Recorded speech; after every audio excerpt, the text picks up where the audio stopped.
ou française? Non, ça n'est pas juste.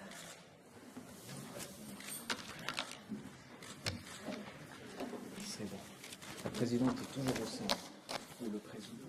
Pardon? La présidente ou le président est toujours au centre. Oui, mais toujours à gauche. Oui, oui. D'accord, ça sera plus simple. C'est politique.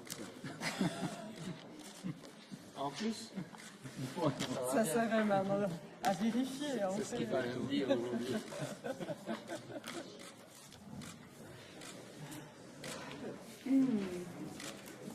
Mais c'était quand même assez calme aujourd'hui, j'ai pensé. Madame la Présidente, Monsieur le Conseiller fédéral, Mesdames et Messieurs, veuillez prendre place. Nous allons commencer cette conférence de presse. Je vous donne tout d'abord, très rapidement, parce que vous les connaissez déjà, mais les résultats quand même officiels des 3 objets qui étaient soumis à votation aujourd'hui. Je commencerai par l'arrêté fédéral relatif à un article constitutionnel concernant la recherche sur l'être humain. Cet objet a été accepté par 77,2% des votants contre 22,8%. Deuxième objet, initiative populaire contre les mauvais traitements vers les animaux. Le refus de cet objet par 70,5% des votants contre 29,5%.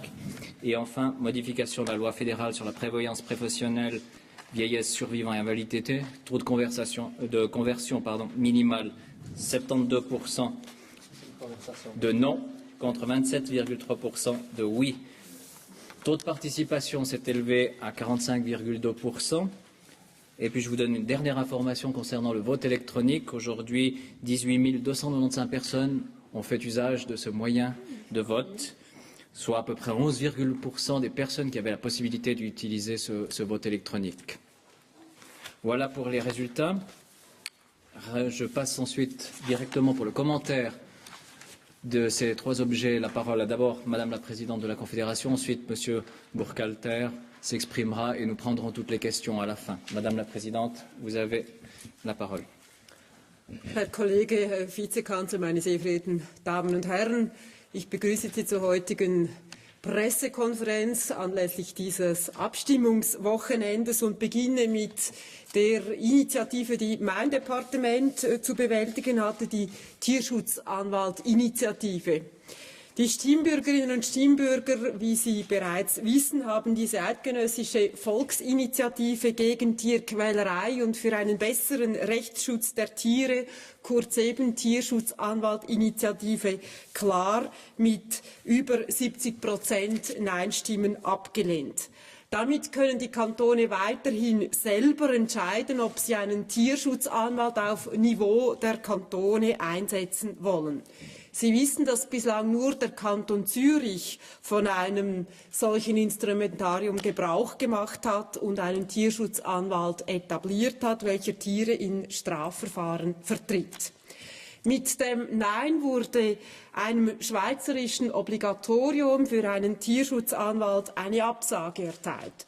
Bundesrat und Parlament hatten ebenfalls die Ablehnung der Initiative empfohlen, weil sie unnötig, überholt und nicht mehr sachgerecht ist.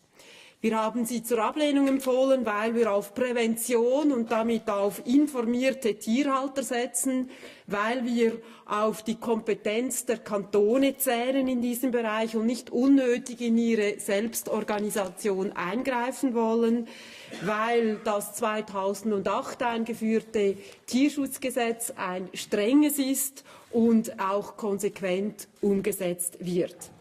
Wir werden die Zustimmung des Volkes zum Argumentarium von Bundesrat und Parlament deshalb auch als Votum des Vertrauens in dieses starke neue Tierschutzgesetz, aber auch als Votum, dass man die Entwicklung im Bereich des Tierschutzes in den letzten 15 Jahren als in die richtige Richtung weisend, aber auch genügend erachtet. Der Bundesrat wird weiterhin, trotz dieses Ergebnisses, den Schutz der Tiere als wichtiges Instrumentarium auch unserer Gesellschaft weiterentwickeln. Viele Menschen leben mit Tieren zusammen, viele arbeiten mit Tieren zusammen, etwa in der Landwirtschaft. Wir alle wollen, dass das Tierschutzgesetz den Tieren zugute kommt, ihnen Schutz gewährt und dass unsere Gesellschaft sich weiterhin bemüht, Übergriffe an Tieren zu ahnden. Dafür braucht es weiterhin verschiedene Aktivitäten. Einerseits die schon genannte Information an die Tierhalterinnen und Tierhalter. Zweitens Anstrengungen im Bereich der Prävention, um eben die Tiere vor einem möglichen Übergriff zu schützen. Und drittens, wenn es dann effektive zu Situationen kommt, wo ein Tier leidet, dass dann der Staat auch mit griffigen Sanktionen einschreitet. Wir sind überzeugt, dass mit dem künftigen Strafprozessgesetz, das dieses System des Tierschutzes noch verstärken wird durch zivil- und strafprozessuale Instrumente, dass wir auch im Bereich der Sanktionen und der Strafverfahren unser heutiges System nochmals weiterentwickeln können. Zu guter Letzt, meine Damen und Herren, glaube ich aber auch, dass das klare Votum der Bevölkerung ein Votum auch war, dass der Tierschutz gut funktioniert, dass man aber innerhalb der verschiedenen Probleme, die unser Land hat, dieses Problem nicht als sehr zentral erachtet hat. Das dürfte wohl mitgeschwungen haben im klaren Votum der Stimmbürgerinnen und Stimmbürger. Keinesfalls aber war es eben ein Votum gegen den guten Schutz der Tiere in der Schweiz. Wir werden deshalb auch hier weiter diesem Gedanken Nachachtung zu schaffen, etwa auch mit der Strategie Tiergesundheit 2010+, welche wir letzte Woche vorgestellt haben. Der Bundesrat bedankt sich daher bei den Stimmbürgerinnen und Stimmbürgern für das Vertrauen und wird weiterhin den Tieren als wichtige Lebenswesen auch unserer Gesellschaft seine Bedeutung zumessen. Besten Dank. Merci Madame la Présidente. Monsieur le Conseiller fédéral. Merci Madame la Présidente, Monsieur le Vice-chancelier, Mesdames et Messieurs. Je vais donc maintenant commenter au nom du Conseil fédéral les deux autres objets.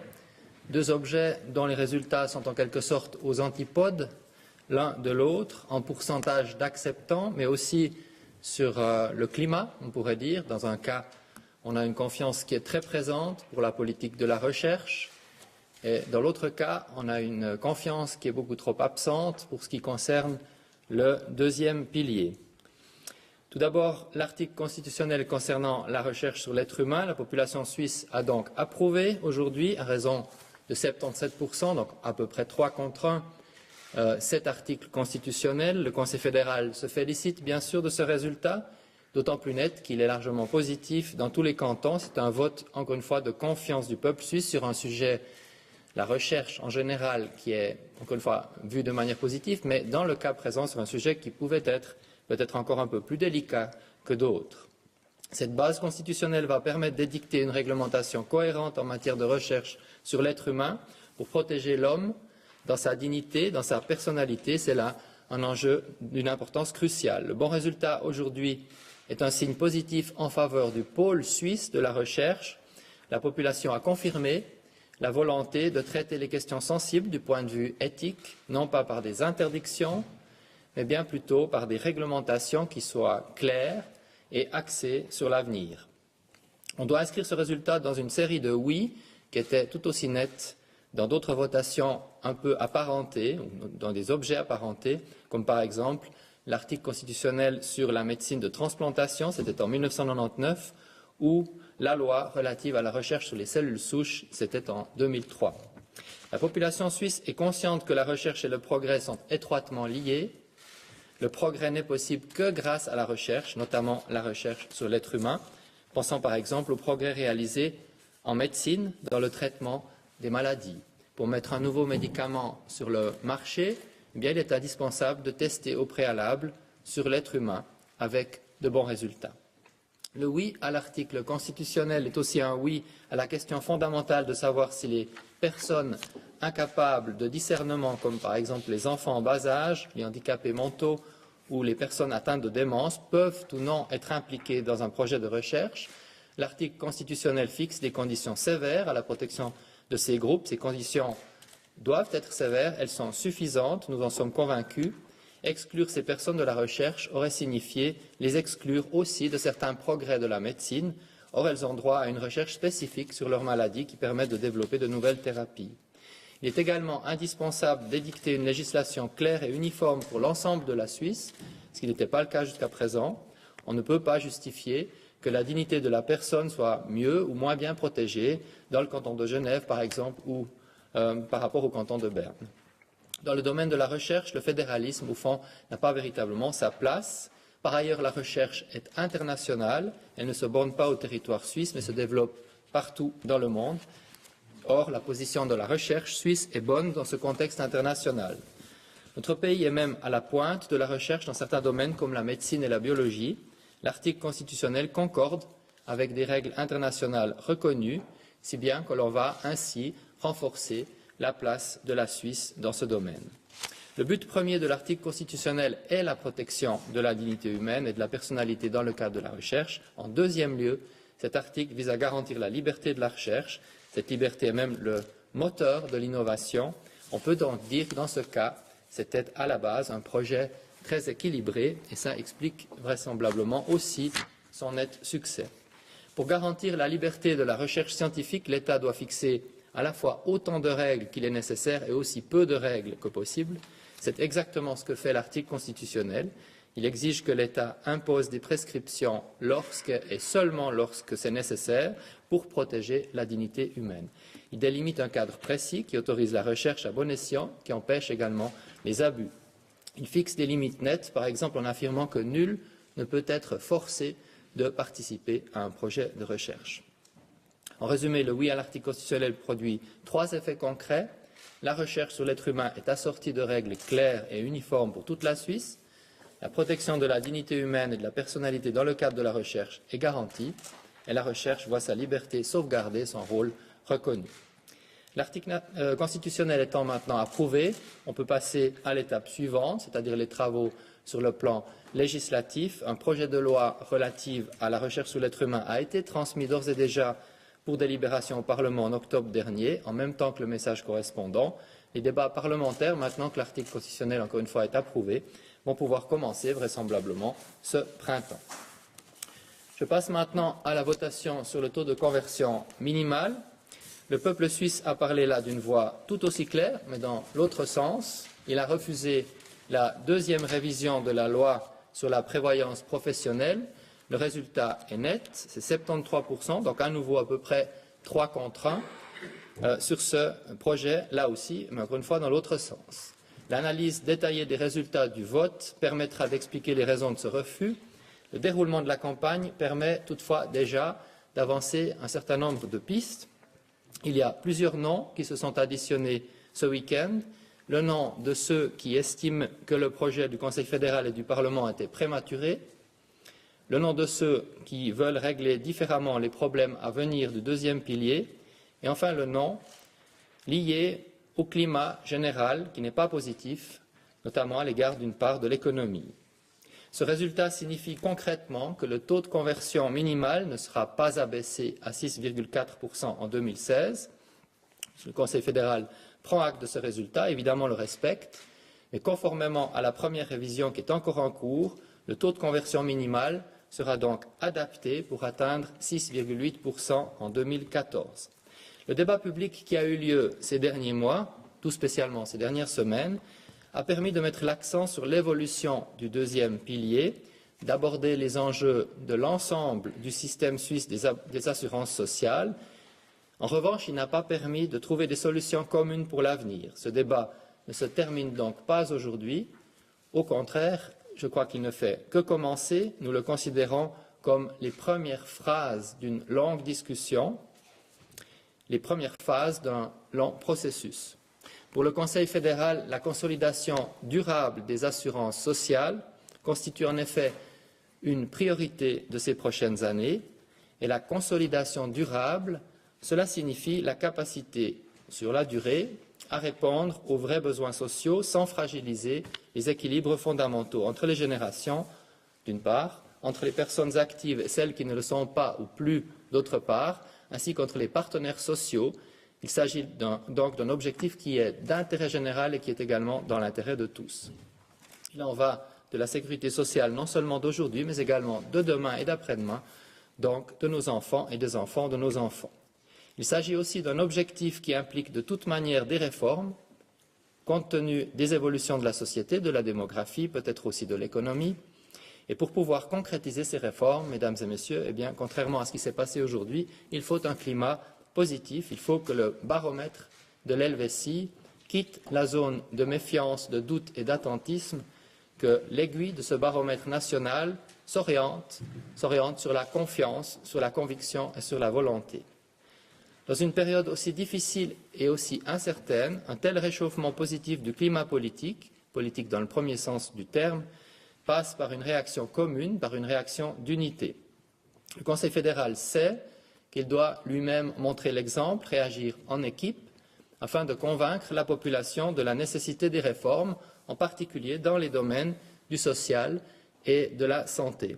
Le Conseil fédéral est également convaincu de l'importance de relancer, de revivifier le dialogue constructif entre les partenaires sociaux, qui explique en grande partie le succès de la Suisse, qui permet la prospérité de ses habitants en termes d'emploi, en termes de financement précisément des assurances sociales. Le Conseil fédéral appelle donc dès aujourd'hui les acteurs de l'économie et des syndicats à reprendre leurs responsabilités respectives et communes dans l'élaboration des solutions d'avenir. En ce qui concerne plus spécifiquement le deuxième pilier, la prévoyance professionnelle, le Conseil fédéral veut que l'on tire les leçons de l'échec de cette votation. Là encore, nous sommes conscients que nous devons montrer l'exemple. Ainsi, nous avons entendu les critiques de la population selon lesquelles il est difficilement compréhensible et difficilement acceptable que les autorités lancent une adaptation du taux de conversion minimal alors que la précédente révision n'est pas encore entièrement réalisée. Nous avons également entendu les critiques selon lesquelles une telle réforme doit se baser davantage sur les certitudes et un peu moins sur les hypothèses. En outre, nous avons également compris le besoin de transparence accrue dans la gestion du deuxième pilier. Concrètement, nous nous engageons sur les 4 points suivants.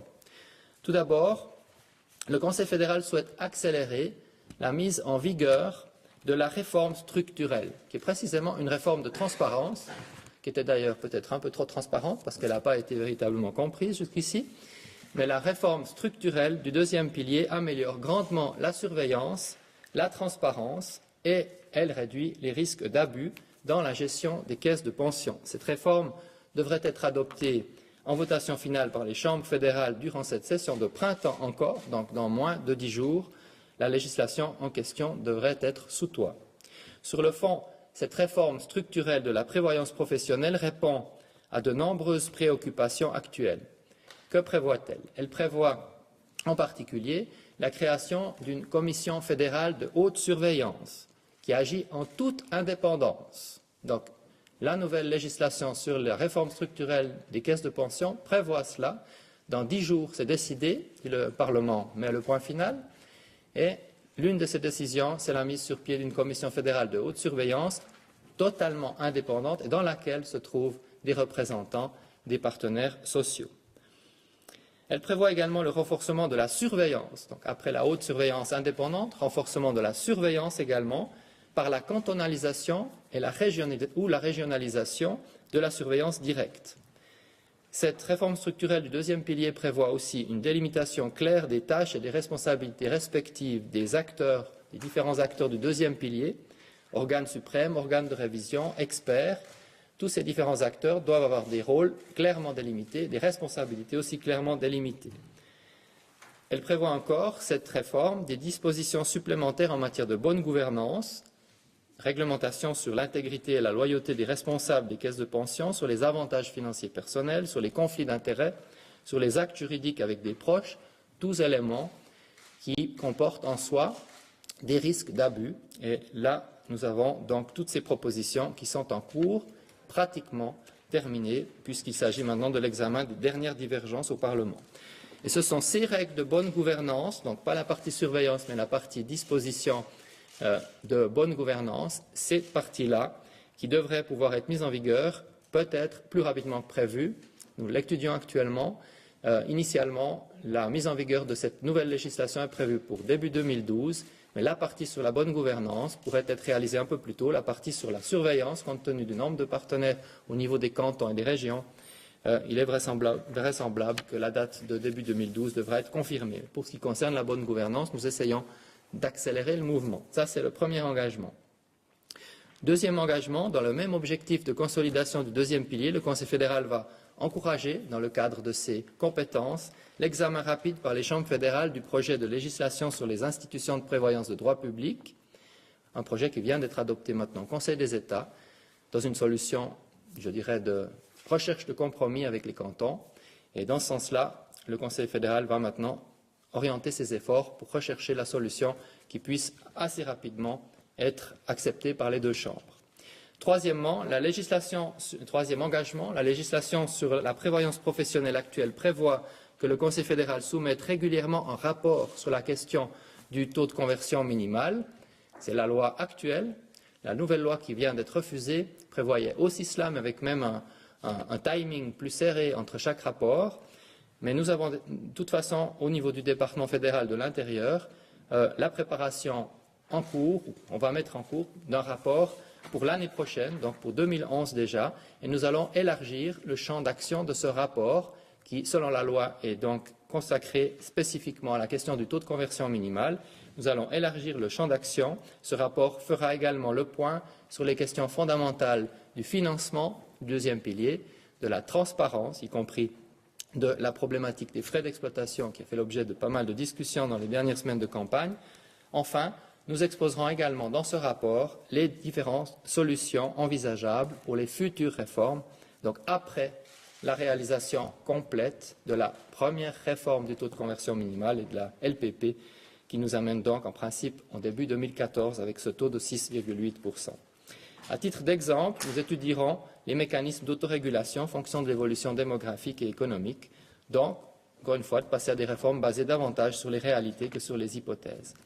Ça, c'est pour le troisième engagement. Le quatrième et dernier engagement, simultanément à ce rapport, qui doit constituer une contribution au débat futur et nécessaire, le Conseil fédéral va s'engager pour relancer une discussion ouverte avec les partenaires sociaux, tout spécialement sur ce deuxième pilier, mais aussi sur les autres assurances sociales en général. Mais évidemment, dans le deuxième pilier, les acteurs principaux sont à l'évidence les partenaires sociaux. C'est sur cette base, donc une réforme structurelle mise en vigueur aussi vite que possible, un rapport sur la question non seulement du taux de conversion, mais de manière générale sur les points en débat du deuxième pilier, et puis un dialogue aussi ouvert que possible entre les partenaires sociaux et avec l'autorité. C'est sur cette base que nous préparerons les futures modifications qui s'avéreront nécessaires pour assurer la solidité et la consolidation durable de la prévoyance professionnelle. Merci, Monsieur le Conseiller fédéral. Nous pourrons passer à vos questions. Qui souhaite poser la première question? On ne se presse pas au portillon. Oui, si, Monsieur Friedli. Eine Frage an Herrn Burkhalter. Das BVG-Resultat wird jetzt von den Siegern dahingehend interpretiert, dass das gewissermaßen das Ende für alle Abbauvorlagen im Sozialversicherungsbereich bedeutet. Teilen Sie diese Auffassung und wird es je möglich sein, dem Volk hier Abbaumaßnahmen schmackhaft zu machen? Ich habe diese Frage schon beantwortet in meiner Vorstellung, weil es ist eine lange Diskussion, im Weg ist ein Prozess. Wir müssen diese verschiedenen Versicherungen geben im Bereich der Transparenz, im Bereich der Finanzierung, im Bereich der Strukturreform der BVG mit Beweise, mit Daten geben und dann wird das Vertrauen wieder kommen. Dass es jetzt eine Abbauvorlage oder ein Abbau für mehrere Jahre ist, dann bestreitet der Bundesrat diese Idee. Was im Gange ist, ist eine große Diskussion und wichtige Entscheide für unsere Sozialversicherung der Zukunft, dass sie trotz der Entwicklungen in dem demografischen Bereich, aber auch wahrscheinlich im wirtschaftlichen Bereich, trotz Möglichkeit, dass es Probleme gibt in diesen Bereichen, immer solid bleiben für die nächsten Generationen. Das hat nichts zu tun mit Abbau, aber das hat zu tun mit schwierigen Entscheidungen und wahrscheinlich wird es immer schwierig, eine Mehrheit zu bekommen. Schwierig heißt aber nicht unmöglich. Es müssen einfach die Bedingungen, die Hauptbedingungen, besonders das Vertrauen in solchen politischen Diskussionen, müssen einfach stattfinden und existieren einfach. Das ist so. Madame Novak. Ja, konkret, AHV-Vorlage steht ja an, ist im Moment im Parlament nicht besonders erfolgsversprechend wahrscheinlich, also wenn das so bleibt ohne Flexibilisierungsgelder. Was ist da die Mindestbedingung in Ihren Augen, damit das eine Vorlage am Ende ergibt, die dann auch vor dem Volk Bestand hat? Also für die AHV ist die Situation nicht ganz einfach, das stimmt, weil in den 15 nächsten Jahren werden ungefähr die Ausgaben von 36 Milliarden bis zu 51 Milliarden steigen. Das ist ziemlich steil für eine Steigung. Und in dieser Zeit haben wir dann wahrscheinlich, also ganz schnell, ziemlich große Probleme mit den Prozent im Fonds der HAV, sogar vielleicht in einigen Alternativen und Hypothesen sogar in 5 oder 6 Jahren schon große Probleme. Dann, es heißt, dass die Manöverraum, also die Möglichkeiten, um eine Lösung zu finden für die 11. AHV-Revision ist nicht groß. Trotzdem bin ich der Meinung, dass jetzt nach der Diskussion im Nationalrat und gerade bevor dass der Ständerat wieder diese Diskussion anfängt, in der zweiten Runde, wenn man es so sagen darf, dann hat es eine Chance, wenn man klare Schranken setzt. Also es bleibt ein Projekt, wo es nicht möglich, in der Meinung des Bundesrates, mehr auszugeben als vorher. Das ist ganz klar. Es muss noch etwas gespart, sodass die HAV nicht plötzlich noch schneller in Problemen kommt. Aber es gibt vielleicht eine Möglichkeit, dass man gezielt und mehr gezielt als in der Version des Ständerates eine Lösung findet. Und das wollen wir in der nächsten Diskussion mit der Ständeratskommission diskutieren und zusammen eine Lösung suchen. Ob dann eine Mehrheit auch im Nationalrat kommt am Schluss, das ist noch offen, das ist auch nicht sicher, das ist ganz klar. Aber der Bundesrat ist der Meinung, dass wir müssen noch kämpfen für eine bessere Lösung und mehrheitliche Lösung für diese 11. AHV-Revision. Es ist noch möglich, und wir werden dann wieder einmal die Lage beurteilen nach dieser Diskussion mit der Ständerätlichen Kommission. Das kommt ziemlich schnell, das ist schon im April, glaube ich, oder Ende März. Ich glaube im April. Und dann haben wir dann eine neue Situation und können wir dann die Lage ruhig mit dem Bundesrat nochmals beurteilen. Okay, Herr Ramsayer. Ja, ganz konkret zu dieser 11. AHV-Revision. Also Ihre Vorgängerin, Frau Dreyfus, hat ja 900 Millionen verlangt für die Abfederung der Frühpensionierung aus der Erhöhung des Frauenrentenalters. Werden Sie diese 700 Millionen, von denen man jetzt noch spricht, dafür einsetzen? Und meine zweite Frage. Sie haben in Ihrer Rede jetzt die viel diskutierten Verwaltungskosten der Versicherungen, die bei 9 Milliarden liegen, nur in einer Klammer erwähnt. Was werden Sie konkret machen, um hier durchzugreifen? Noch einmal für die AHV. Es ist für den Bundesrat nicht möglich, dass wir alles, was gespart wäre, in der 11. Revision wieder ausgeben. Es ist nicht möglich, noch einmal, weil die dynamische Situation der AHV geht jetzt in eine Richtung, wo es ziemlich schnell dann Sanierungsmaßnahmen nötig werden. Dann wäre es einfach widersprüchlich, dass man jetzt alles ausgibt und dann in einigen Jahren sagt, wir müssen jetzt wieder sanieren. Das geht einfach nicht. Dann müssen wir eine Lösung finden, wo man gezielt hilft, aber nicht mit der Gießkanne. Also 700 Millionen sind viel zu viel, so wenn man die Bundesratsmeinung nimmt. Was die Verwaltungskosten anbelangt, es muss jetzt noch einmal gesagt werden, dass die Frage der Transparenz der Aufsicht und auch der Missbrauchbekämpfung ganz klar und ganz stark mit der Strukturreform in 10 Tagen abgestimmt wird. Das muss einfach einmal kommen, das ist so.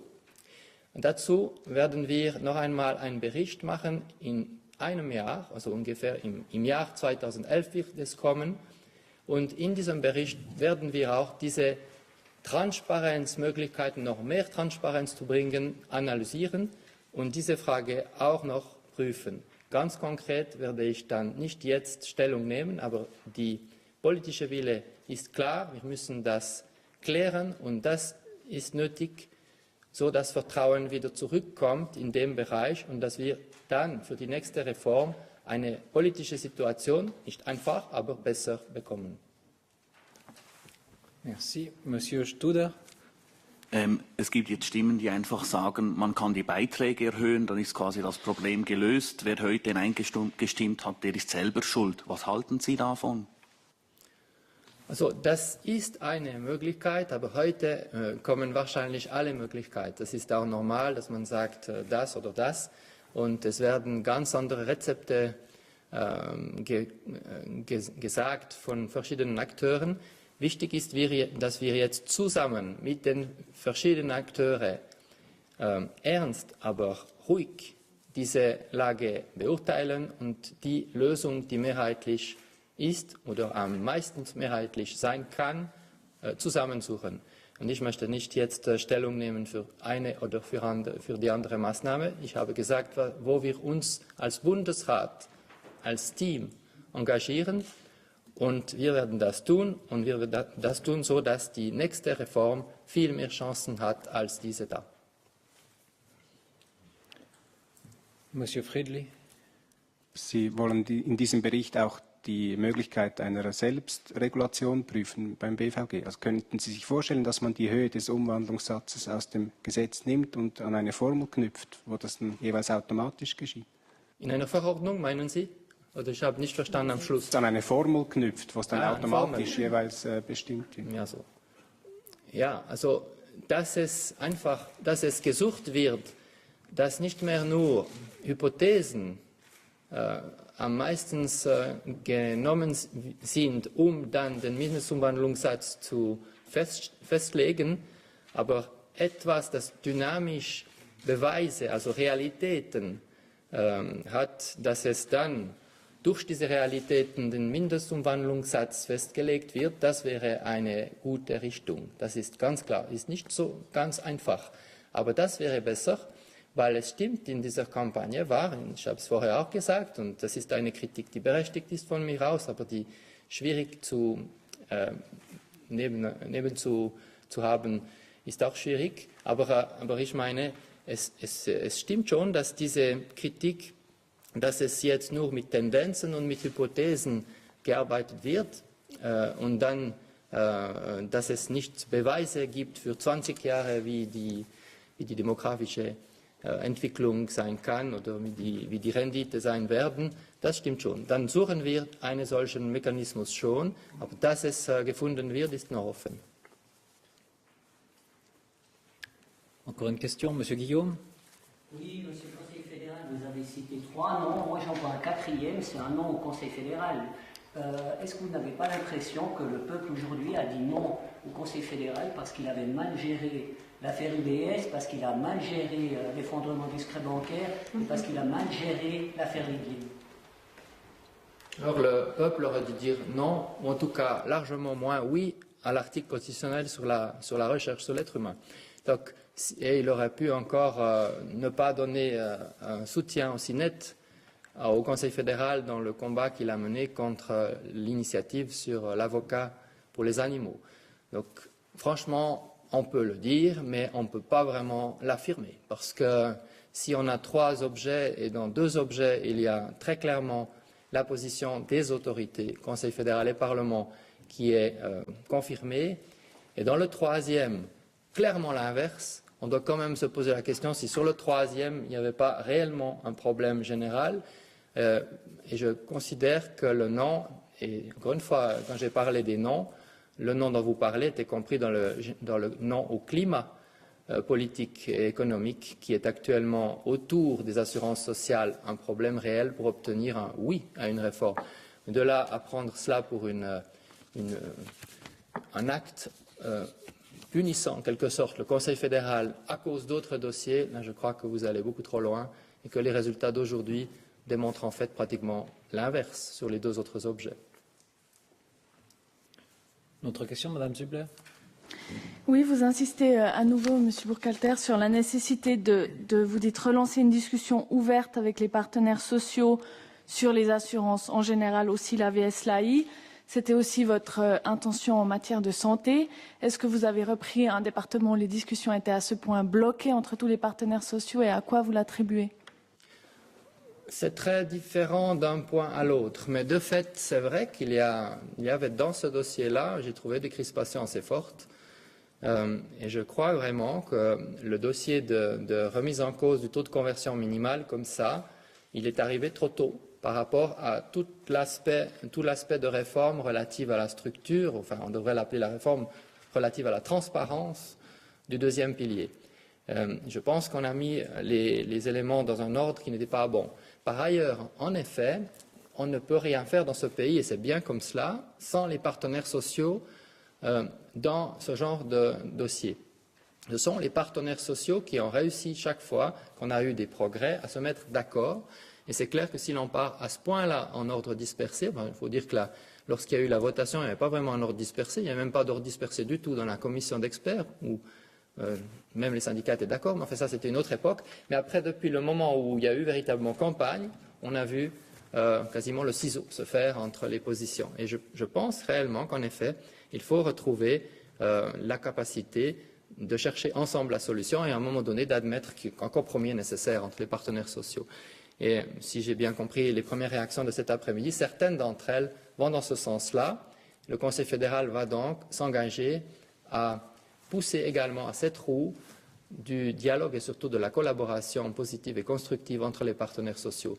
Dans les autres domaines, je crois qu'on voit clairement dans la santé une volonté d'aller de l'avant de manière très, très large.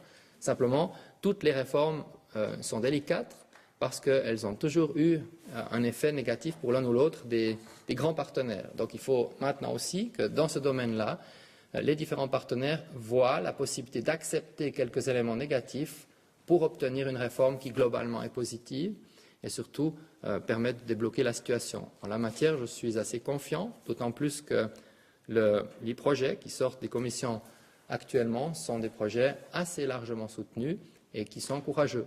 Donc, dans le domaine de la santé, il y a des éléments très positifs. Pour ce qui est de l'AVS, on a fait le point tout à l'heure, c'est assez délicat. Et pour le moment, la solution, l'œuf de Colomb, n'a pas encore été trouvée. Pour ce qui est d'autres dossiers, comme par exemple l'assurance invalidité, je crois là aussi que, de manière générale, les partenaires sont conscients de la situation catastrophique dans laquelle se trouve cette assurance. Évidemment que pour les remèdes, ce n'est pas facile à avaler, mais l'analyse générale est partagée. Donc il faut faire une analyse assez nuancée. Il n'y a pas un département, ici en l'occurrence, qui est à ce point-là un département de tension. C'est la dernière question, M. Ramsayer. Ja, Herr Bundesrat, Sie haben ja, das Volk hat Ihnen ja in der ersten Abstimmung eine richtige Ohrfeige verpasst. Fühlen Sie sich eigentlich auch ein bisschen als Opfer einer vergifteten Erbschaft, die Sie haben übernehmen müssen? Absolut nicht. Also die Regierung ist so gemacht, dass es eine Kontinuität gibt und das ist sicher kein gutes Ergebnis, aber das ist sogar eher eine Ermutigung für jetzt, für die nächste Zeit und dass man in der nächsten Zeit mit dem ganzen Bundesrat und nicht zu departementalisiert gesehen, dass wir dieses oberste Ziel der Sanierung der Sozialversicherungen für die nächsten Generationen zusammen anpacken. Y a-t-il encore une question? Si ce n'est plus le cas, je vous remercie. Vous souhaite un excellent après-midi encore. Ja,